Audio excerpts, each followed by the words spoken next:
중국 경제는 최악의 경제입니다. 제가 오늘 어떤 분 만났는데 중국이 어쩌면 곧 디폴트를 선언할지 모른답니다. 디폴트 아세요? 파산입니다. 우리가 IMF 맞은 게 우리가 그때 디폴트 선언했거든요. 지금 중국이 디폴트 되면 어떻게 될 것 같아요? 미국하게 살려달라고 지금 읍소하는 그런 상황으로 지금 가고 있다라고. 모르겠습니다. 그게 어떻게 될지는 어떤 분 얘기인데 그 정도로 중국 경제가 악화일로에 있다라고 하는 겁니다. 그 얘기 무슨 얘기냐면 북한의 뒷배가 되어 왔던 두 나라가 하나가 러시아, 하나가 중국이잖아요. 그죠? 이거 언제부터 여러분 우리가 한반도 지정학을 얘기할 때는 한미일 북중러라고 얘기합니까? 그거는 여러분 북한이라는 나라 조선민주주의 인민공화국이 탄생되면서부터잖아요. 북한이라는 나라를 누가 만들어줬습니까? 그 러시아 소련의 스탈린이 만들어준 나라입니다. 국호도 져주고 인공기도 만들어주고 있잖아요. 김일성을 갖다가 지도자로 세운 사람도 스탈린이잖아요. 그러니까 북한은 소련이 만든 나라예요. 그러니까 여러분 6.25 전쟁 때 누가 사주해서 6.25 전쟁 일으켰어요? 그 스탈린이 소련이 사주해서 김일성이 일으킨 전쟁이 6.25 전쟁이잖아요. 그 다음에 여러분 또 한번 생각해 보세요. 누가 군대 내줬습니까? 6.25 전쟁 때. 중국 군대가 와서 싸운 거잖아요. 우리가 1.4 때 이후에 싸웠던 상대가 북한 여러분 북한 군대가 아니잖아요. 중국군하고 싸운 거 아닙니까? 그러니까 이거는요 생각을 해보세요. 그 이후로 중국과 러시아는 북한의 뒷배였고 북한을 뒤를 봐주던 나라입니다. 근데 이 두 나라가 지금 어떻게 가고 있어요? 다 골로 가고 있잖아요. 골로 가고 있잖아요. 근데 여러분 북한 상황을 보게 되면 북한은 뭐예요 지금? 경제적으로 어려울 뿐만 아니라 북한 주민들이 더 이상 북한 정권을 신뢰하지 않는 입장으로 지금 점점 변해가고 있고 그렇죠? 그런 상황이 지금 벌어지고 있다라고 하는 거는 여러분 이건 우리에게 통일의 기회가 될까요 안 될까요? 통일의 기회인데 이거 우리가 멍청하면 통일의 기회로 만들 것 같아요 아닐 거예요? 우리가 멍청하게 준비 안 하고 아무 생각 없으면 어떻게 될 것 같습니까? 기회와 더불어 위기도 같이 오는 겁니다. 이건 역사적 기회입니다. 저는 그런 역사적 기회를 우리들이 잡아야 된다라고 보고 있습니다. 그래서 오늘 이 자리에 여러분들 만나서 그 역사적 기회를 우리가 어떻게 움켜잡을 수 있을지에 대해서 좀 말씀을 드려보려고 합니다. 재밌는 것 같습니까 여러분? 네. 그러면 우리는 역사의 변곡점에 서 있고 통일을 실현해야 돼요. 통일을 실현하려면 우리는 뭐부터 해야 되느냐 이 말이에요. 뭐부터 해야 되느냐. 한국 사회가 지금 어떤 문제를 지금 맞이하고 있느냐. 한국 사회 가장 큰 문제가 뭐냐. 지금 이런 위기가 오늘 우리들이 찾아오고 있는데 위기와 기회가 동시에 오늘 우리들이 찾아오고 있는데 한국 사회의 가장 큰 문제 뭐라고 생각하십니까? 남남 갈등 분열이에요. 한국 사회의 정치 이념적 분열. 여러분 이런 때가 있었어요? 이럴 때가 있어서 이렇게 우리가 분열된 때가 있었습니까? 한국 사회가. 근데 지금 우리가 역사적 변곡점인데 이 분열 때문에 우리는 통일을 실현하기 어렵다라고 하는 거예요. 남한 사회가 하나 안 되고 어떻게 북한하고 통일을 합니까? 그러니까 여러분 이게요. 지금 통일 얘기하는 데가 보면요. 오늘 이 자리에서도 초청연사들 부르면 진보 보수 다 같이 부르셨는지 모르겠어요. 보수적인 사람들은 진보적인 사람들은 뭐라고 얘기하냐면요. 통일하려면 북한하고 대화하고 교류하고 협력하고 북한에 따뜻하게 햇볕을 씌워줘 갖고 북한을 변화시켜야 된다. 이거 햇볕 정책 아시죠? 근데 여러분 보수적인 사람들은 뭐냐면 그렇게 하는 거 대북 퍼주기 아니냐 이거. 우리가 갖다 준 돈 갖고 북한이 뭐 했냐. 자기 체제 유지하고 핵무기 개발하는데 다 쓴 거 아니냐. 우리가 이용만 나겠지 않느냐. 이게 이제 보수적인 사람들이니까 뭘 얘기하냐면 북한을 제재하고 압박해야 된다라고 얘기합니다. 근데 여러분 이 두 가지 방법이 어느 게 옳은 것 같아요? 이게요 두 가지 방법에 다 문제가 있습니다. 여러분 우리가 북한에 당근 주잖아요. 북한은 당근만 받아 먹어. 우리가 제재 압박이라는 거 고통 주잖아요. 고통을 주면요. 이 고통을요. 북한 정권은 북한 주민들에게 전가해 버립니다. 북한 주민들만 고생하는 거예요. 김정은이는요. 스위스제 와인 사다가 살만 뒤룩뒤룩 찌고 있잖아요. 사치품 사다 쓰고 있는 겁니다. 그러니까 여러분 우리가 여기서 한다라고 하는 게 보면 그 보수 정권 진보 정권이 번갈아 가면서 권력을 잡는데 일관된 정책을 핍니까? 정권 바뀌면 정책이 바뀝니까? 바뀌잖아요. 문재인 정부 때 다르고 윤석열 정부 때 다르잖아요. 그러니까 북한은요. 이게 우리가 정권 바뀔 걸 알고 있거든요. 게다가 지금 보세요. 청와대 대통령실은 국민의힘이 장악하고 있고 의회는 누가 장악하고 있어요? 민주당 장악하고 있잖아요. 그러니까 여러분 이게요. 한국은 통일 문제를 놓고 북한 문제를 놓고 아무것도 못합니다. 아무것도 못해요. 어떤 일관적 정책도 못한다 이 말입니다. 그러면서 우리는 분열되어 있으니까 북한에서 핵무기 갖고 우리 갖다 위협하면 우리 어떻게 나오냐면요. 한쪽에선 강경책으로 가자는, 한쪽에선 온건책으로 가자. 우리끼리 분열해버려요. 맞습니까? 틀립니까? 이번에도 풍선 날리니까 한쪽에서는 뭐라 그래, 대북 확성기 뭐 전단 덧뿌리자. 한쪽에서 뭐라 그래요? 야 그러다가 전쟁 나면 어떡하려고 그래. 전쟁만은 막아야 된다. 그렇게 얘기하잖아요. 여러분 이게요 우리가 아무것도 못한다는 얘기입니다. 이 얘기는. 근데 왜 우리 사회는 이렇게 분열되어 있냐 이 말이에요. 왜 이렇게 분열되어 있느냐. 여러분 그러니까 과정과 방법에 대한 내용 갖고 암만 얘기해봐야 답을 찾을 수 있을 것 같아요? 없을 것 같아요?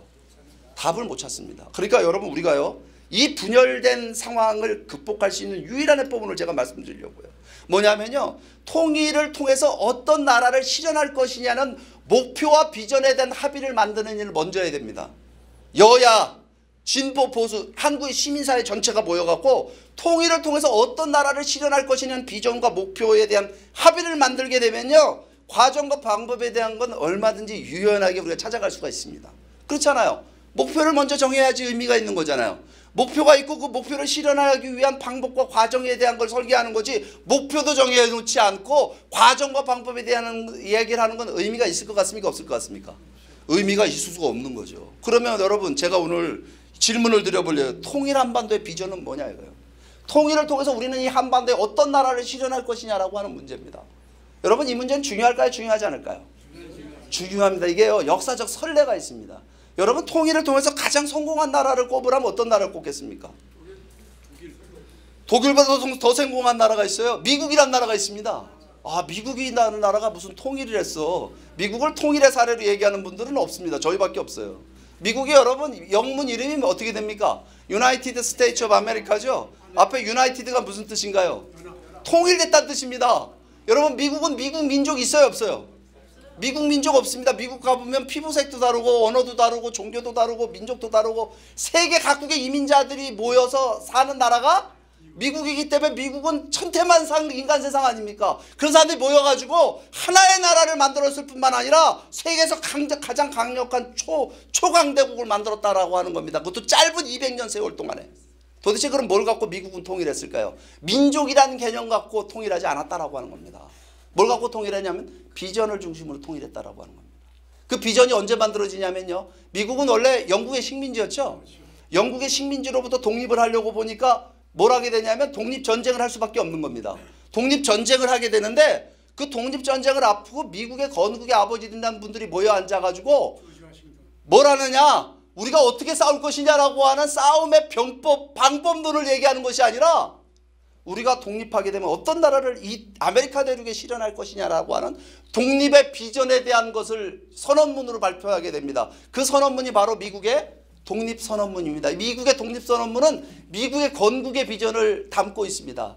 이 독립선언문은 이렇게 시작됩니다. 우리들은 다음과 같은 사실을 자명한 진리로 인정한다. 그 자명한 진리란 뭐냐면 모든 인간은 평등하게 창조되었고 조물주는 양도할 수 없는 일정한 권리를 모든 인간들에게 부여했는데 그 일정한 권리란 뭐냐면 생명권과 자유권과 행복 추구권이다.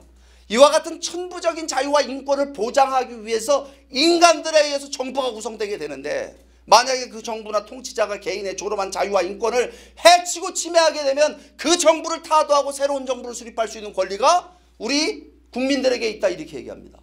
여러분 이 독립선언문 제가 말씀드리는 내용 듣고 어떤 생각이 드셨어요? 이상하게 들렸습니까? 아주 상식적인 얘기로 들렸습니까? 아주 상식적인 얘기로 들렸죠? 그 왜 여러분들이 상식적인 얘기를 듣고 있냐면요. 오늘 우리가 누리고 살고 있는 자유민주주의의 근본 가치를 아주 설명을 잘 해놓고 있는 이 선언문이기 때문에 그렇습니다. 우리가 지금 살고 있는 대한민국 정치체제가 어떤 이상을 중심으로 만들어졌냐면 바로 이 미국의 독립선언문에 있는 내용을 중심으로 만들어진 나라가 대한민국이란 나라입니다. 제 말이 맞습니까? 틀립니까? 맞잖아요. 그죠? 그런데 여러분 미국이란 나라가 탄생될 때 이 독립선언문이 나오던 1776년으로 거슬러 올라갔을 때 모든 인간은 평등하게 창조됐다는 말이 여러분 그게 아주 보편타당한 얘기였을까요?